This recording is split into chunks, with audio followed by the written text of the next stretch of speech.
like 15,000 people were coming into Poland in just the last 24 hours. When you look at what happened in the last refugee crisis in Europe back in 2015, Poland was one of the EU countries that, was hesitant to take in refugees. Talk about what has changed and the different position now.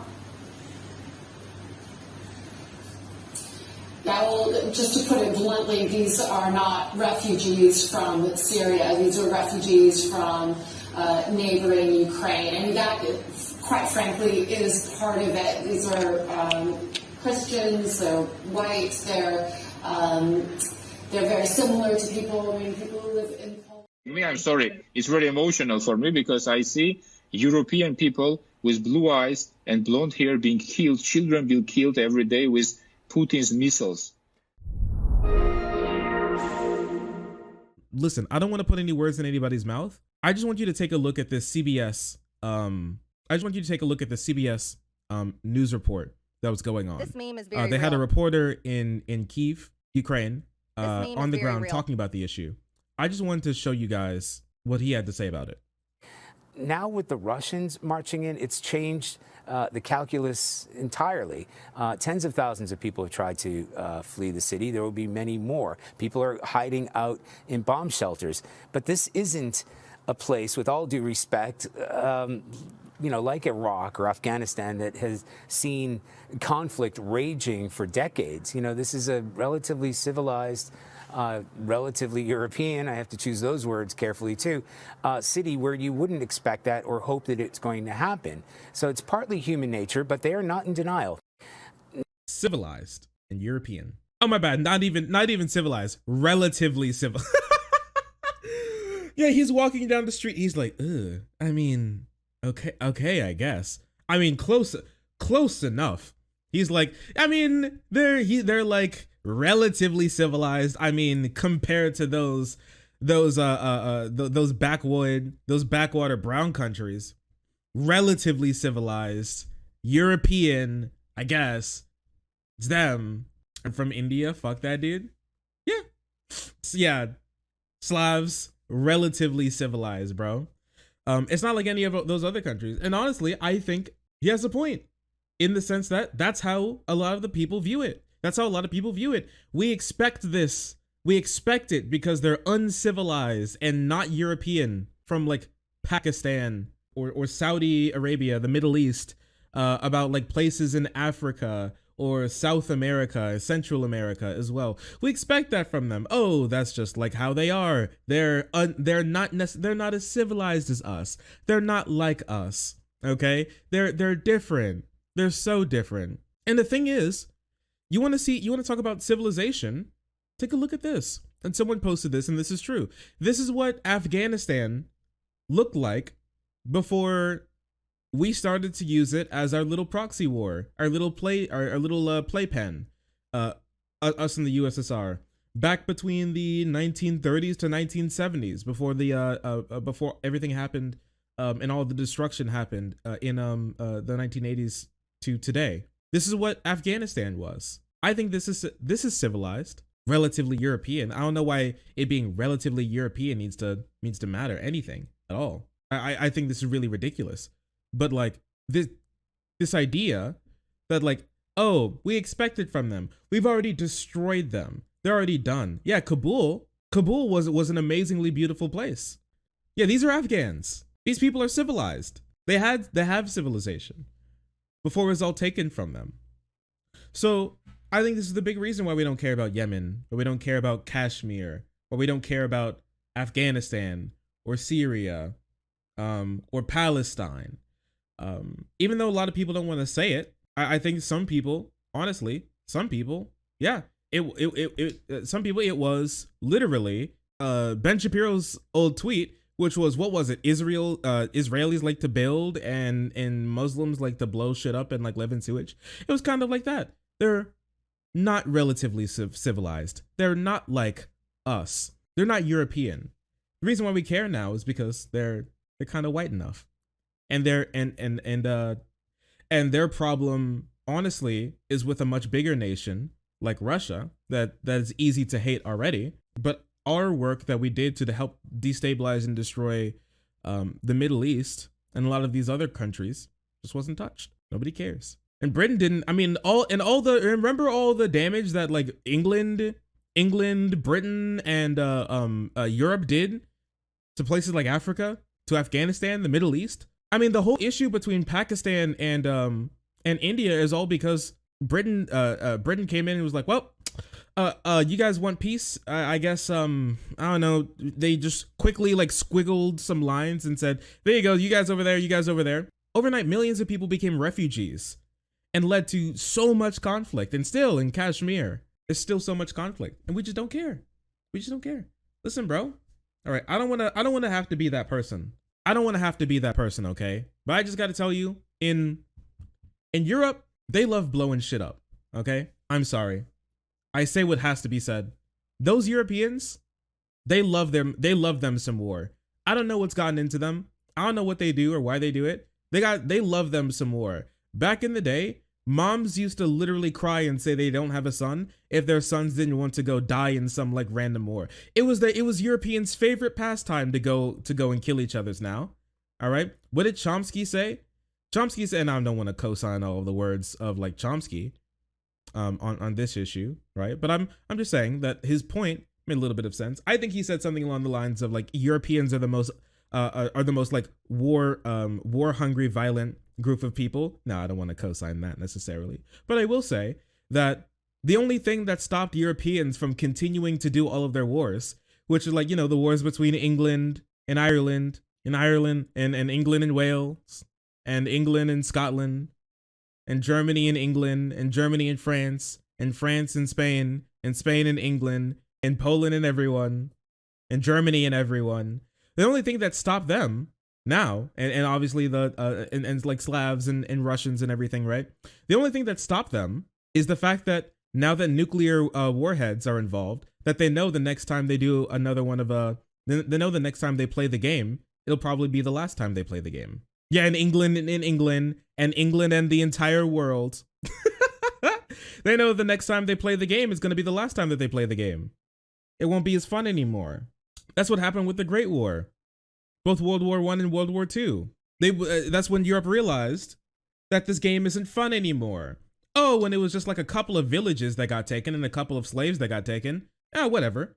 But now the whole world is encased in it and everyone's dying. And it's not fun anymore. And it makes everybody sad. It's weird how that works. It's weird how that works. And the saddest part about it is that still, even these supposed like communists are supporting someone like Putin, who's a far-right, oligarchical, right-wing, blood-and-soil nationalist. He literally gave like basically gave like the whole like 14 words speech about how he needs to like protect his people. These are our people, blood and soil, you can't do anything about it type thing in Ukraine. And like they just don't care. Doesn't matter, I guess. It's ridiculous. It's wild. All right. And you know, one of the most incredible things about it. Oh, and before we move off this topic, just take a look. All right. Just take a look at this. If we want to talk about civilization, because this is true as well. This is Kabul. This was Kabul in the 1970s. This is what we would call civilization. And after the Russians and the US came in, this is Kabul now. This is what we did. This is what we did to them. All we expected from them. They're not relatively civilized. They're not relatively European. Look at them. Look at what they have. You see that? You call that civilization. Well, at one point it was, before we took it from them. But at the same time, the sort of like nationalist underpinnings of of all Putin is doing, not only trying to rebuild the Soviet Union, but also trying to rebuild the Russian Empire entirely is being felt everywhere. I want to show you like this little video. Actually, I wanted to show you a couple videos, but here we'll take it one step at a time. In Kyiv at the moment, Kyiv was bombed yesterday. Now, no surprise, we expect Kyiv to be bombed, but a residential building in Kyiv was bombed. Right here. Look at this.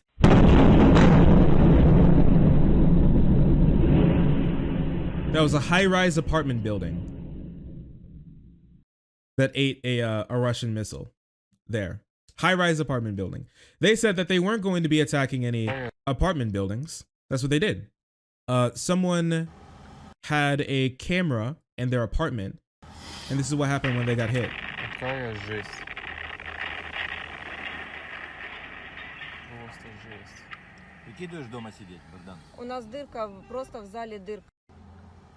So yeah, that was their home that the Russians took out, literally killing civilians. They do that, helping people getting wounded residents need to be taken away. This is what the building looked like after they were done, after it got hit. This is what the building looked like. Cities these days, these are like old Soviet stone, steel, and concrete apartment buildings. Okay, these guys are tough. These are huge and they're tough, and this is what the Russians are doing to them. Okay.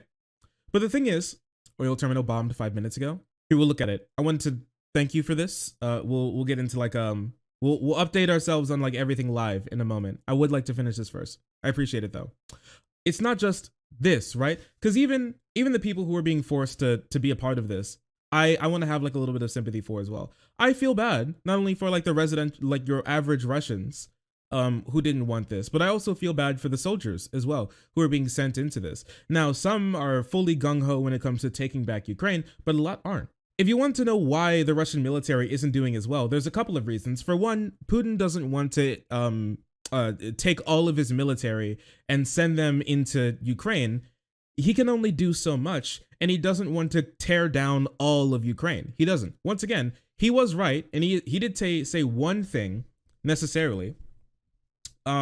He did say one thing necessarily that was true, which is that they aren't trying to just completely take down and destroy all of Ukraine. They're not. They're pinpointed. They're trying to take down the government, and they're trying to take down their military infrastructure. Those are two things, and that's why they have to dance around a lot. And they still have destroyed a lot. Yep, Elon Musk did activate his Starlink thing, the like satellite internet for Ukraine, because the Russians have tackled a lot of Ukrainian online infrastructure, which is really unfortunate. But I want to show you guys this as well, which is a young Russian soldier. Ваш дебил, той сука, блядь. Путин ёбаный, блядь. И вас, дураків, блядь, ставить, щоб ви йшли отсюда. They're berating him. Тільки вас уже, блядь, ніхто не вивозить. Ви валяєтесь отак. Не нужно врываться русская весна, нахуй. Мы сами разберемся, блядь. So this is an 18-year-old Russian soldier crying as he's being berated by Ukrainians for coming in and, you know, obviously being the Russian there trying to kill them and take them, right? He looks like a child being scolded. He does. He looks like a child being scolded because he is a child who's being scolded. In Russia, they have compulsory military service. Every man between 18 and 27 has to be a part of the military. You have to be a part of the military. You have to serve. It's like that in a lot of other countries that have like border disputes and everything. South Korea, you would, if anybody here watches any listen to any K-pop, you would know that your K-pop boys every now and again have to take a couple years off of singing because they have to go into the military. It's like that there in Russia as well. The only difference is there have been a lot of reports from Russians who have been captured saying that they didn't know that they were going to be going to Ukraine to kill people. They were told that there was going to be a military operation. They didn't know what it was going to be or what necessarily they were going to do. And after they realized it, they break down, just like this guy. You've been seeing even some like dead bodies of Russians laying on the ground. Those dead bodies could be 18, 19, 20-year-old guys who were forced to join the military and who've been forced to run in. This is why a lot of their military is falling apart, as well as something I want to show you guys. Someone's talked about a Chechen military, or Chechen troops moving in specifically. Now, is that how I pronounce it? Czechian or Chechen? Which one is it? Chechen? The second? Chechen. Okay. So lots of people talked about Chechen soldiers moving in. Here's a video of them being talked about. They're being led by, what the fuck is this guy's name, Broski? Ramzan Kadyrov. Ramzan Kadyrov. So Kadyrov, who's a part of Chechnya, which is a place to the east. It's southeast of Ukraine. It's a little hook bit on the other side of Ukraine near on the other side of Russia near Armenia and Georgia, if I'm correct in there. But anyways, they're kind of like a Kadyrov. Kadyrov, is that right? Oh, appreciate it.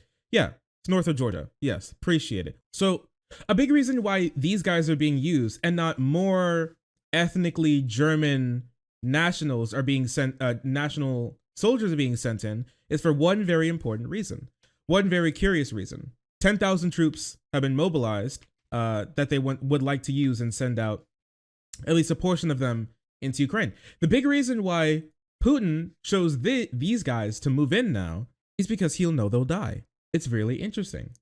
It's because they're not going to be changing their plans much. Russia's been facing extreme losses when it comes to what they've been doing in Ukraine. Like they've had paratrooper planes like completely shot out of the sky, carrying up to 450 guys at a time. I think 2 of them have been shot down so far. The big reason why he's picking these guys to send in is because he knows that when and if they die, which is a high likelihood that a decent amount, 4? Oh, geez. Last time I checked, it was 2. Yeah, 4. When and if these guys die, he won't have to face as much trouble back home because they're not the same. They're not seen as the same as the sort of ethnically Russian populace as that makes up the main Russian population. They're not the same. So he thinks that if these guys die, he'll face less repercussions. So instead of sending ethnically, just like what we'd imagine, like pure ethnically Russian people and soldiers in to go die, he can send these guys to go die, and he won't have to worry about them so much. It's not as inconvenient. Ooh, we lost all of these. Oh, all of your main, all of like the main Russian sons and fathers won't be coming home. It's okay. It's just the Chechens who won't be coming home. Nobody really cares about them. This is how they treat these people. This is how they treat them. Won't be changing anything. Sending these guys just in to die. Ukrainians have got a new shipment of javelins from Poland and the U.S. and they're sitting at their border and they're saying welcome to hell, and that's what Putin is sending them exactly into hell, to die. And he thinks it's okay because they're not like them. Maybe he thinks the same about them, about the Chechens. They're not as civilized. They're not just like us. My people won't care as much if I send them in to die. It won't be as much of a problem. It's really disgusting. But this is what we're dealing with. This is your brain on nationalism. This is what this does. Where you where you put all of this stock into where people come from and who they are. This is what happens. Send people in to die. Not have to worry about anything. So instead of actually changing his mind, pulling back, stopping this war that he's done out of aggression, he's just sending people's sons, their uncles, their fathers, their nephews in to go die in a war that nobody wanted and nobody needs. It's sad.